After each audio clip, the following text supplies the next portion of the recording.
Welcome back, Minties. This is the Uncanny Omar from Near Mint Condition, and today I'm going to do an advanced overview of the Hulk Omnibus by Jeph Loeb. So please stay tuned.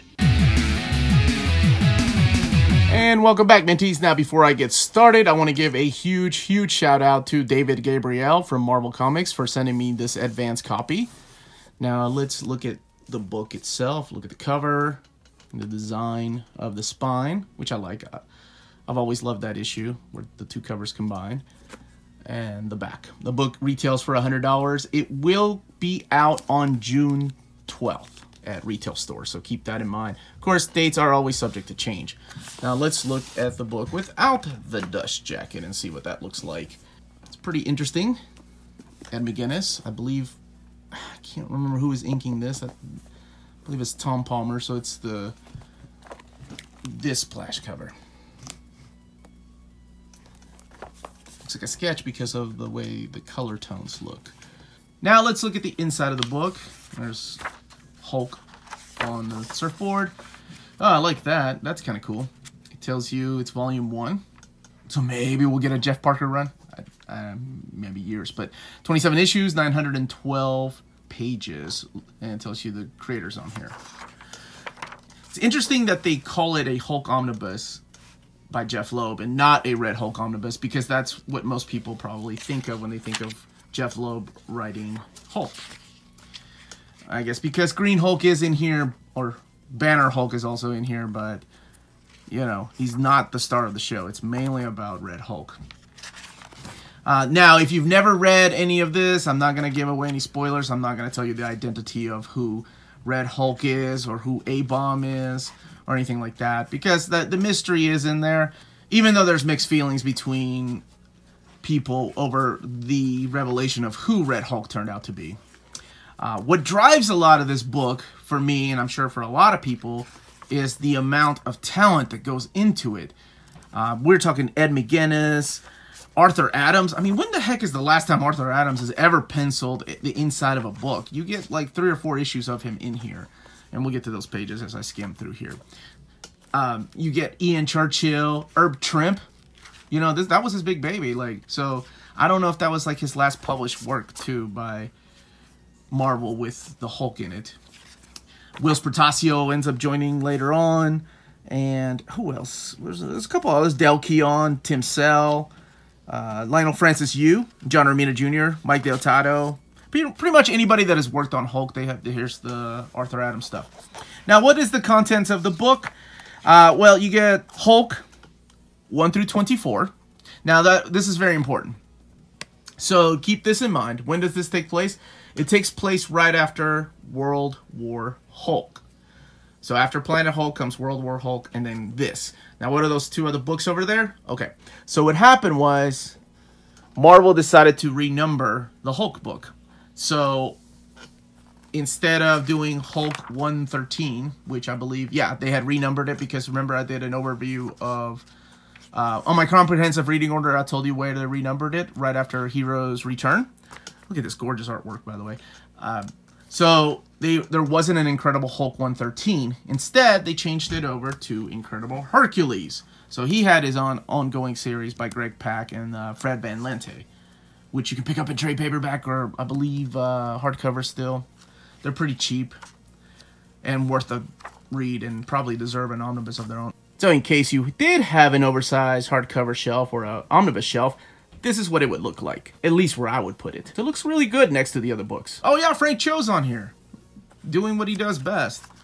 And actually, I think, yeah, Frank Cho, before A-Force came around, there was the Lady Liberators, all the way from the 70s. So I do like that throwback. Oh, so just keep that in mind. The number system is changed over. So it starts over at number 1.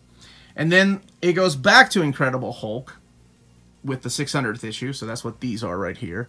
That's Greg Pak going on with the story of Bruce Banner. And Red Hulk continued after that. I think they changed the title to Red Hulk, and it was Jeph Parker that took over the book after that. And again, the contents of the book are Hulk 1 through 24. Follow the Hulk's Gamma, Hulk-size mini Hulks. It's a bunch of little material from those.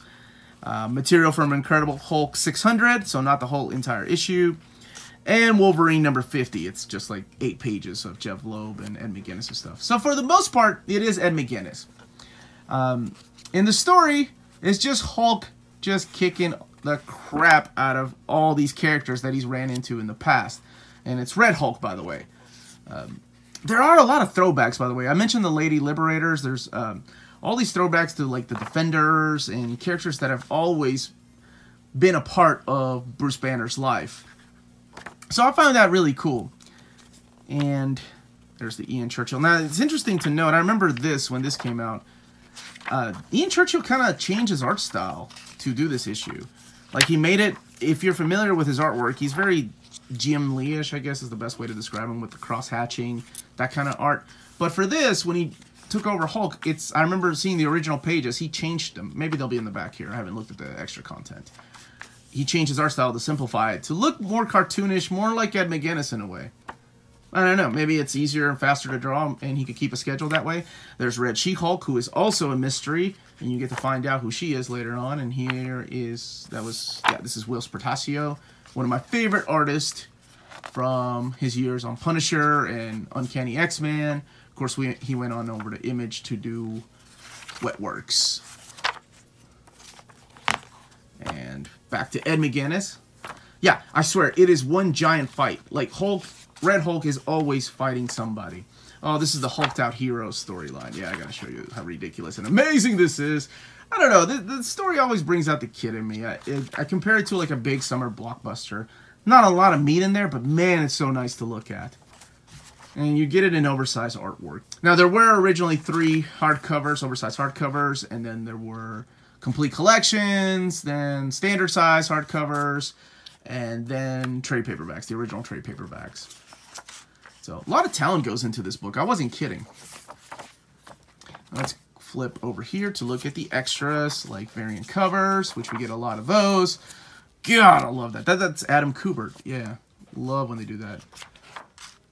There's Ed McGuinness. Like I said, I wasn't going to talk about the story much. Just tell you the build of the book and, of course, the extra contents and show you some of the artwork. Because, I mean, that is what drives, to me, this book.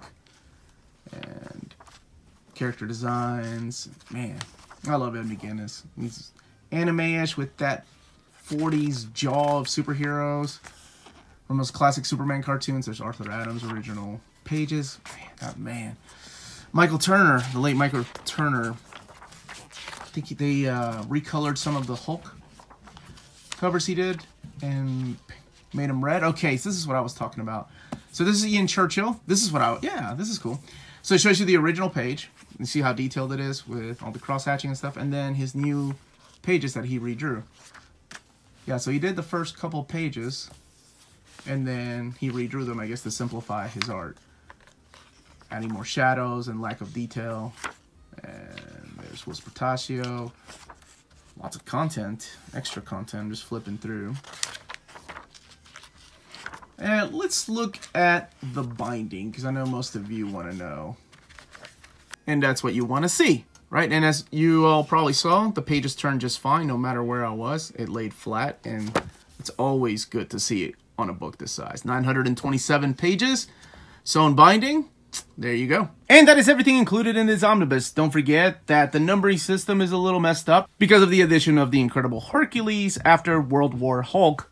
It will all end up making sense when you read the omnibus, because it is kind of a standalone thing too, even though it does cross over a little bit into the Incredible Hulk run. So let me know in the comments down below if you weren't going to pick it up and now I changed your mind because you look at the artwork, or if you were going to pick it up anyway, or if you're not going to pick it up. Just leave those comments down below. Don't forget we have that amazing, amazing Incredible Hulk by Peter David omnibus coming out in 2020, so very much looking forward to that. If you enjoyed the content of this video, please don't forget to hit that subscribe button if you have not yet, and hit that like button. Don't forget to check out our Patreon, where we have exclusive things like early access to videos, much like this one, and other little things for our Patreons. And again, this was the Uncanny Omar. Thank you very much for watching. And remember, if it's classy and cool, it must be near mint.